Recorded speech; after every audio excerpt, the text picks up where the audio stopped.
A Helenira Vilela acabou de chegar aqui, eu acho que a gente já pode, então, já continuar essa análise da pesquisa aí, dessa... Helenira, você está diferente. Então, fiz tranças, estou uma pessoa cheia de tranças agora. Que chique, olha aí. Legal. É bem impressionante, só que sabe o que aconteceu? Eu viajo muito, né, por causa da direção nacional do sindicato, e ontem eu fui parada para uma revista de uma maneira que eu não consigo atribuir a outra coisa que não essas tranças no aeroporto do Santos Dumont. Naquela, como é que é? Revista aleatória. Quando você passa no raio-x, sabe? Às vezes eles chamam de revista aleatória, mas não foi nem revista aleatória. Eles disseram que estava apitando por causa desses enfeitinhos aqui de metal. Só que isso aí não é metal quase nenhum, assim. Ah, não, mas a gente usa um sensor mais sensível, não sei o quê, mas enfim, né? Tirem suas conclusões. 6 anos viajando com os meus cabelos lisos, eu acho que eu fui sorteada na revista aleatória uma vez. Pode ser. Se eu tiver como apoiar para não ficar... Então, eu não tenho, eu esqueci completamente de trazer o meu tripé, então eu tô meio... É que eu tô no trabalho, a gente tá numa... Como teve greve ano passado, né, Felipe? A gente tá com o semestre letivo terminando agora, o semestre de 2024-2, então eu tô numa maior correria de trabalho aqui, corrigindo um monte de prova. Aí saí de manhã para aplicar provas e me esqueci completamente de botar o tripé dentro da bolsa. Então vamos lá. Deixa eu então só ler o superchat da Miriam Existência, que diz: não adianta, é o mercado e a gasolina, só reclamação. O salário está indo na boia, a classe média puxa o índice para baixo e o Galípolo, nada. E a Márcia Borges da Fonseca Neves, que manda também um superchat, muito obrigada. Ela diz: desculpa para quem não gosta do Neymar. Aí, Rovai, esse é para você. Mas o príncipe deu um baile. O que foi aquele gol olímpico? Em Porto Alegre, sou Inter, em São Paulo, Santos, Neymar é craque, parabéns, Rovai, olha aí. Rovai tá feliz.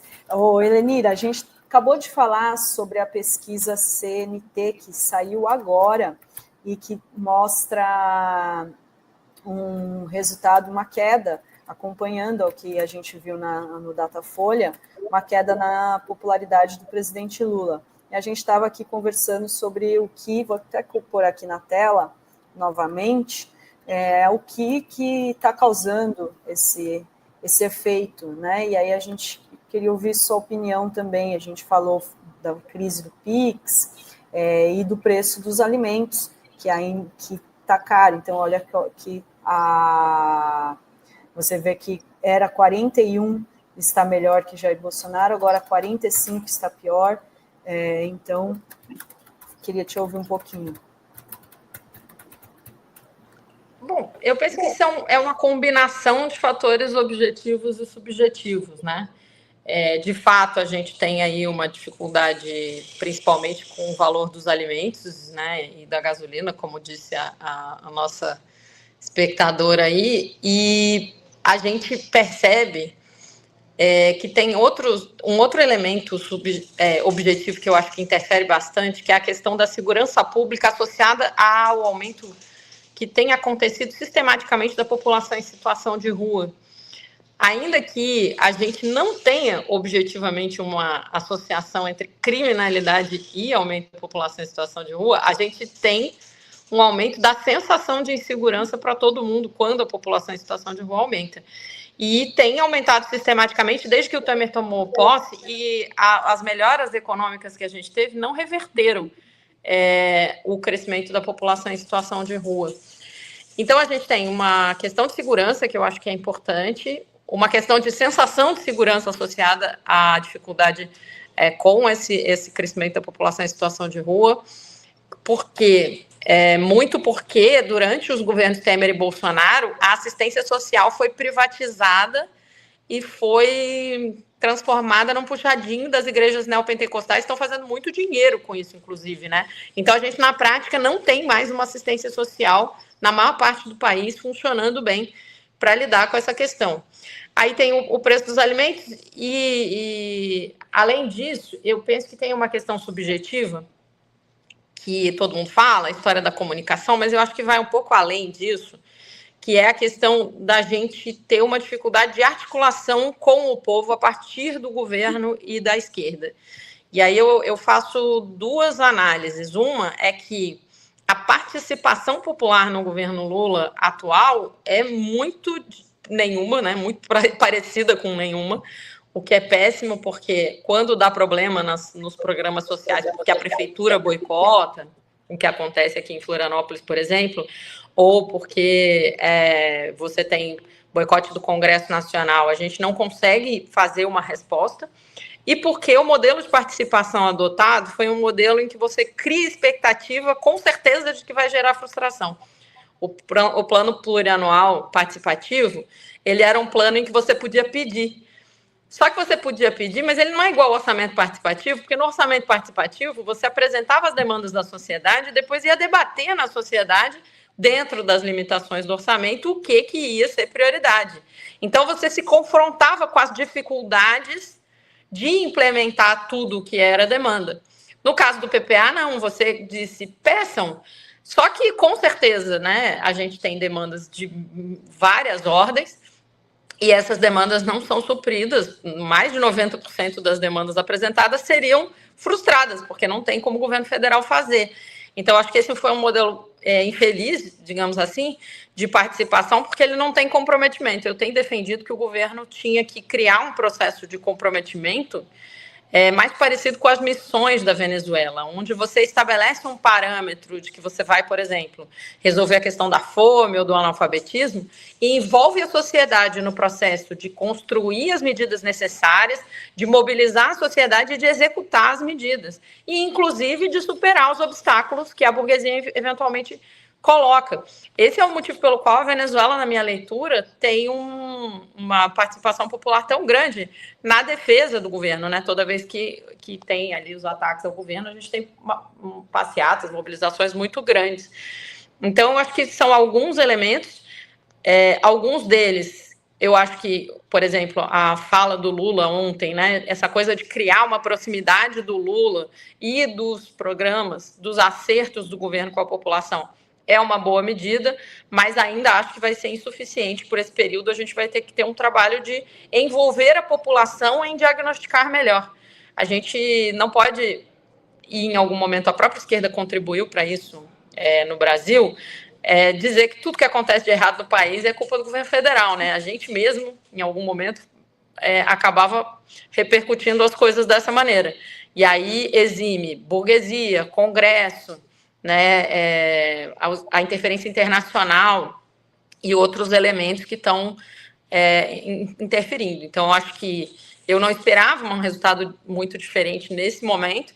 Tem tempo para corrigir, mas não é uma coisa tão simples quanto simplesmente consertar a comunicação, o que é essencial, e não é simples, não é exatamente a palavra correta para descrever, mas que eu acho que já está sendo feito.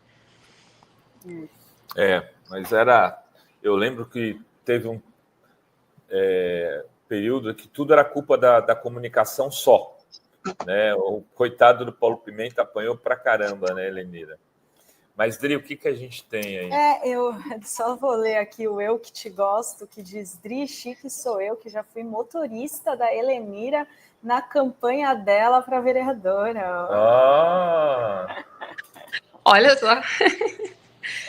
Um grande abraço. Tá sem nome, eu não sei. Tem duas pessoas que podem ser. Manda o seu nome aí, que você gosta, para eu saber quem Eu queria que a Helenira contasse a história da avó dela, porque ela fez uma postagem no Instagram, você deu uma entrevista, né, muito bonita, sobre a sua avó, que assim como a Eunice Paiva, também, né, foi uma mulher que teve seu marido, né, também ele foi preso, né, o seu avô, na ditadura, e o filho, e também ali esteve, né, ativamente ali né, lutando ali com os seus parentes ali, sofrendo os efeitos da ditadura, né, da tortura, dos desaparecimentos, das prisões aleatórias. Então, queria que você contasse, né, já que a gente está nessa semana, na maior expectativa do Ainda Estou Aqui ganhar o Oscar no domingo, né? São 3 estatuetas que estão concorrendo, e a gente está, todo mundo aí, muito nessa expectativa de, no próximo domingo, em pleno carnaval, ter a história da Eunice Paiva no Oscar, né? Ganhadora de um Oscar. Eu escrevi esse artigo, na verdade foi um artigo mesmo, a pedido do portal Catarinas, que é um portal de jornalismo feminista que tem aqui em Santa Catarina.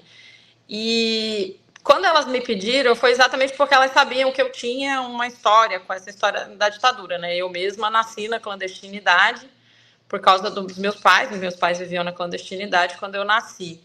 Mas eu achei que, inspirado na história da Eunice, a história que eu mais devia contar era dessa mulher não militante que acabou sendo brutalmente atingida pelo processo, né? Eu começo o artigo contando uma cena que eu acho que é a cena romântica e, de uma certa forma, prosaica, que é: o meu avô vai para a guerra, meu avô serviu na FEB, né?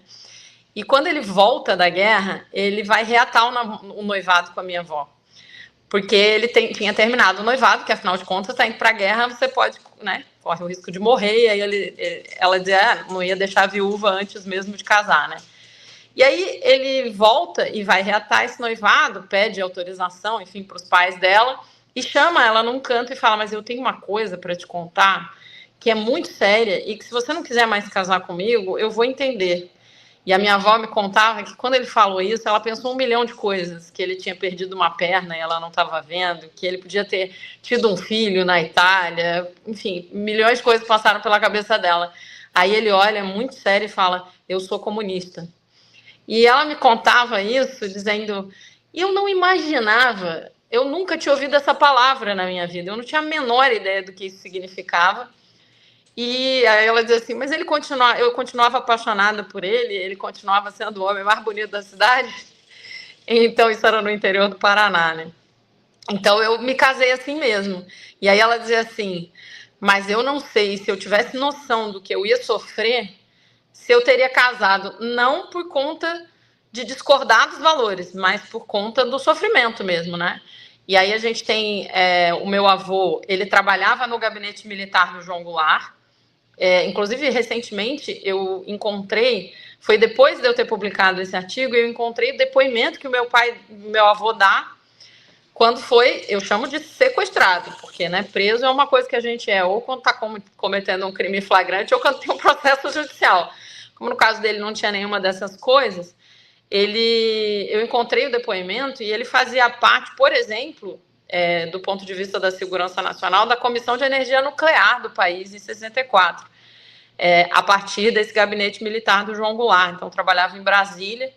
E aí é isso, ele é sequestrado, ele fica desaparecido muito tempo, ele é preso na Fortaleza Santa Cruz, em Niterói. Eu até acho que eu escrevi isso errado no texto, porque se eu mencionei isso, porque eu tinha certeza que era em Ilha Grande, e esse final de semana eu estive no Rio, conversando com a minha tia, que é uma das pessoas que também, na verdade, ela é a que mais brutalmente é atingida pela ditadura, e ela estava me corrigindo que não foi na Ilha Grande, foi na Fortaleza Santa Cruz.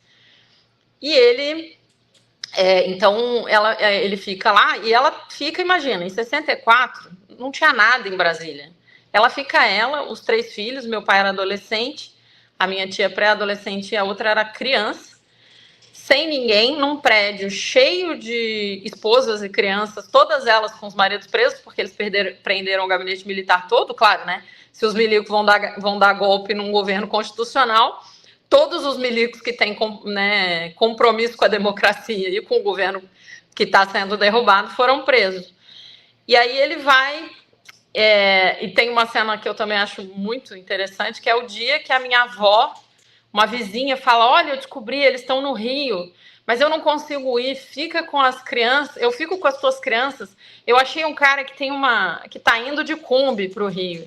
E a minha avó, com 30 e poucos anos, está sozinha numa Kombi com uns caras que ela nunca tinha visto na vida, para pegar uma carona para vir até o Rio de Janeiro para ver o meu avô.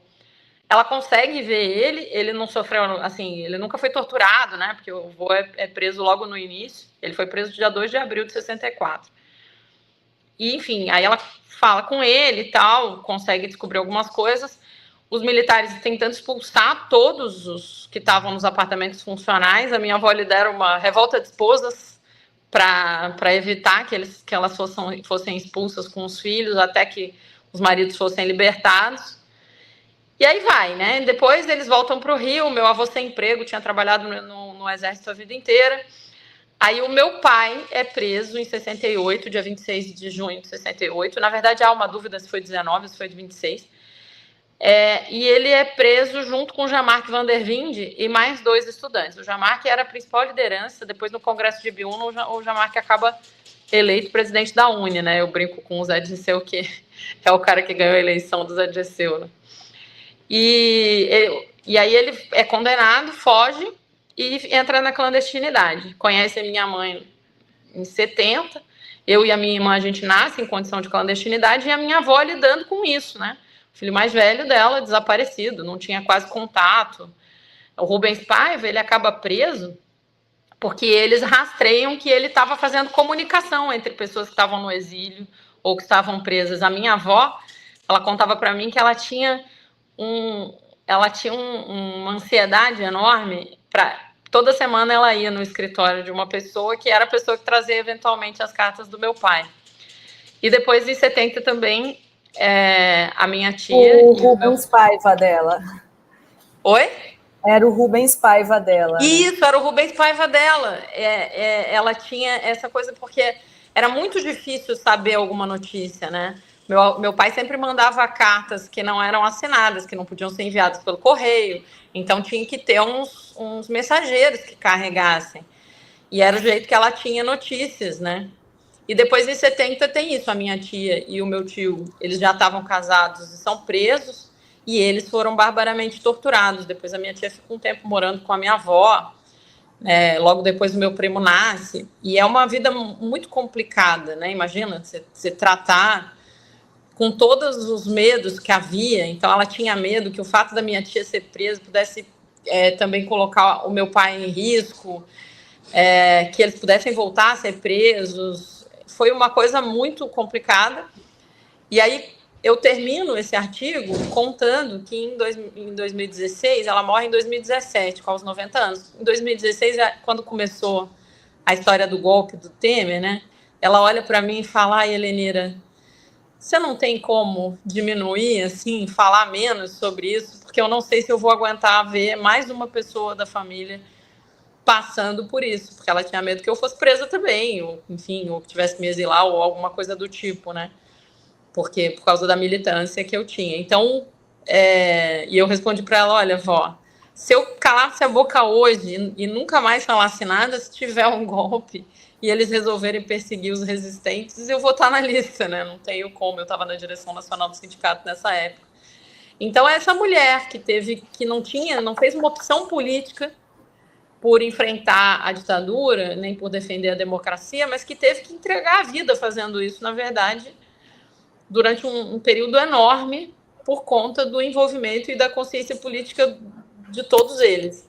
E um pouco antes de morrer, a última publicação que a minha avó faz é uma publicação do Frei Beto em defesa da democracia. Então, ela, na verdade, acaba desenvolvendo essa consciência política ao longo, né, de 50 anos de convivência, na verdade mais, quase 70 anos de convivência com os militantes, mas eu me lembrei muito dela num paralelo com a Eunice Paiva, por isso, assim, porque não era a pessoa militante, é a pessoa que é atingida porque a sua família fazia um trabalho de tentar defender a democracia e enfrentar a ditadura. Né? Então, assim como a Eunice Paiva, a Dona Lila, né, e tantas mulheres, né, que foram afetadas, tiveram sua família ali toda desordenada e tiveram que lidar com tudo isso, né. E foi muito bom você ter compartilhado, acho que muita gente tinha que compartilhar aqui, né, e tem gente aqui falando, meu tio foi sequestrado também em 70, Muitas histórias, né, gente? De um Brasil complexo que ainda reproduz muitas coisas da ditadura, né? Eu fiquei animada com o escracho que fizeram na frente do torturador, do Rubens Paiva. A gente precisava realmente desnaturalizar a vida normal que essas pessoas têm depois de destruir a vida. Eles torturaram crianças, eles torturaram mulheres grávidas, eles torturaram pessoas que não tinham nada a ver com a resistência, eles assassinaram massivamente indígenas, assassinaram massivamente pessoas em situação de rua.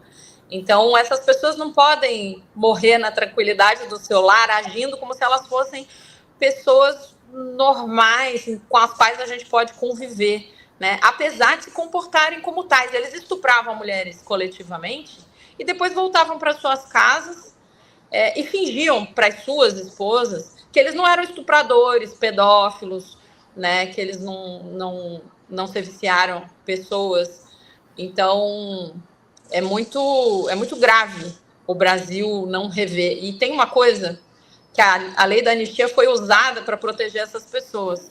Mas para os militantes, a lei da anistia dizia que não vai ser anistiado quem cometeu o crime que eles chamavam de crime de sangue, que é crime de assassinato, de agressão física, de tortura, né? E, claro, nenhum militante torturou ninguém. Eventualmente, houve confrontos em que algum soldado, alguém morreu, assim, né, em troca de tiros, e essas pessoas não foram anistiadas. Mas, para o lado de lá, o que houve foi impunidade, né? Não é que eles foram anistiados, eles simplesmente ficaram para sempre impunes pelos crimes de Estado, crime contra a humanidade, crime de sangue, e viveram suas vidas tranquilamente, e muitos deles até hoje, como esse torturador do Rubens Paiva, vivendo com dinheiro público. Nós estamos pagando o salário de uma pessoa que enfiou rato em vagina de mulher, que torturou criança, que assassinou indígenas, que assassinou crianças de meningite, porque eles esconderam uma epidemia de meningite na época da ditadura e morreram muitas crianças também. Enfim, pessoas que tinham que responder pelos seus crimes. Essa epidemia de meningite eu vivi na pele ali, eu vi muitos amiguinhos, muita gente próxima tendo meningite e o governo simplesmente não lidava com a questão, né? Não informava nada sobre o que estava acontecendo, era um caos, não tinha SUS, não tinha... Você, para ir num hospital público, tinha que ter carteira de trabalho assinada. Foi um drama, assim. As pessoas mais vulneráveis acabaram ficando completamente à mercê da sorte. E agora, né, só 2025 estão revendo essa questão da lei da anistia em relação à ocultação de cadáver, né, para que ela não valha para esses crimes. Então, por exemplo, o caso do Rubens Paiva, que, né, é um crime que permanece até hoje, né, que eles ocultaram. Desculpa, Adri, o caso da Helenira Rezende. Eu me chamo Helenira por causa da Helenira Rezende, que é uma mulher negra que era vice-presidente da UNE, que foi assassinada no Araguaia e cujo corpo nunca foi encontrado, né? Eu tive contato com a irmã dela, a Helenalda, com a sobrinha dela, principalmente a Marta Costa, e elas trabalham, e aí são mulheres também, a Helenalda, a Marta Costa, que passam a vida inteira, né? A mãe do Fernando Santa Cruz, mulheres como a Eunice e como a Dona Lila, que, né, sofreram e não viram nenhum tipo de justiça ser feita.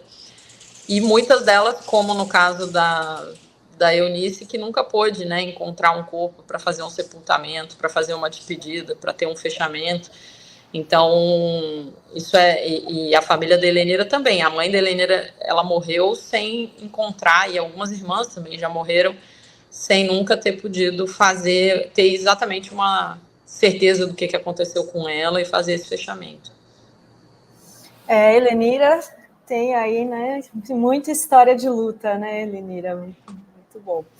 Muito obrigada por compartilhar aqui esse relato e já até a próxima, Helenira. Muito obrigada, viu? Eu que agradeço, Renato, Dri e Felipe, e a gente se vê na próxima. Agradeço muito o espaço, um abraço para toda a comunidade aí da TV Fórum. Até a próxima. Um beijão, querida. Tudo de bom. Tchau, tchau. Beijão.